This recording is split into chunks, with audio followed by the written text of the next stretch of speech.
ఇంకొక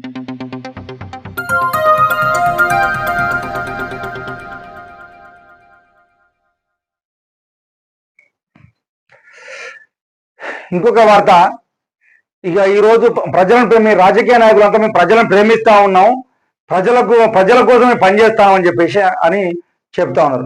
ఒక ఆయన ఒక రకంగా పోజులు ఇచ్చుకుంటాడు ఫోటోలకు, ఇంకో ఆయన ఇంకో రకంగా పోజులు ఇచ్చుకుంటాడు. మేము ఏదో చేస్తామని చెప్పి ఉద్ధరిస్తా ఉన్నారు. కానీ ఇప్పుడు రైతులకు యూరియా అనేది అందుతలేదని చెప్పేసి వాళ్ళు రోడ్ల మీదకి వచ్చి ధర్నాలు చేస్తా అంటే అక్కడ ఏ పార్టీ నాయకుడు కనపడతాడా?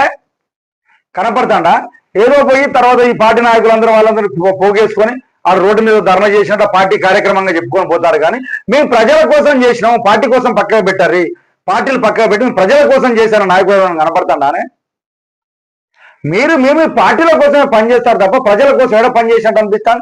ఈయన ఈ కాంగ్రెస్ పార్టీ కోసం ఇక్కడ ధర్నా చేసిండు, ఈయన బీఆర్ఎస్ పార్టీ కోసం ధర్నా చేసిండు, ఈయన బీజేపీ పార్టీ కోసం ధర్నా చేసిండు అని చెప్పేసి అంటుంది. ఇగో మీ అందరం కలిసి ప్రజల కోసం వచ్చినాం, బీజేపీ వాళ్ళం కానీ బీఆర్ఎస్ ప్రజల కోసం వచ్చినాం అని చెప్పేసి అది నిలబడతాండ్రా? అది అన్ని పార్టీల నాయకులు అందులోనే ఉంటారు.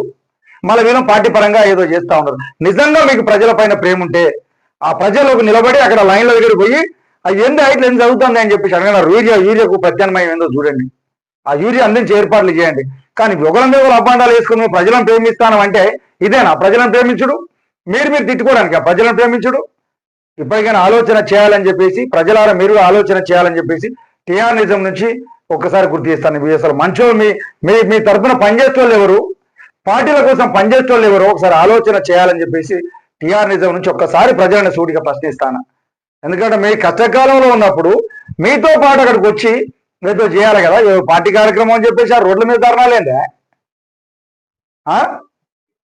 అక్కడ మీరు పోయి చట్టసభలో ఉంటారు, ఇంకా ప్రతిపక్షంలో ఉంటారు, అధికార పక్షంలో ఉంటారు, అన్ని పక్షాలలో మీరే ఉంటారు. మీరు మీ పార్టీల కోసం పనిచేస్తారు, ప్రజల కోసం పనిచేస్తారని చెప్పేసి జనాలు అనుకుంటారు. ప్రజలలో మీరు ఆలోచన చేయాలి, మీకోసం ఎవరైతే పనిచేస్తారో వాళ్ళ పక్షాన మీరు ఉండాలని చెప్పేసి టీఆర్ నిజం నుంచి అడుగుతా ఉన్నాం. ఎందుకంటే నిన్న మనం చూసినాము, లైన్లో నిలబడి అన్నం తినకుండా పొద్దున్న సాయంత్రం వరకు నిలబడి అరిగోస పడతా ఉన్నారు ఆ యూరియా కోసం. మరి ముందు చూపు లేనందుకు ఈ ప్రభుత్వం విమర్శించుకునే బదులు సలహా సహకారాలు లేకపోతే వాళ్ళు న్యాయం చేయాలి కదా. మేము చేసినా మీరు చేయలేదా, వాళ్ళు చేసిరా, వీళ్ళు చేసిరా, వాళ్ళు చేయలేదా మేము అనుకుంటాం. ఇది కాదు కదా. ఇప్పటికైనా ప్రజలు ఆలోచించాలని చెప్పి టీఆర్ నిజం నుంచి ఒక్కసారి అడుగుతాం.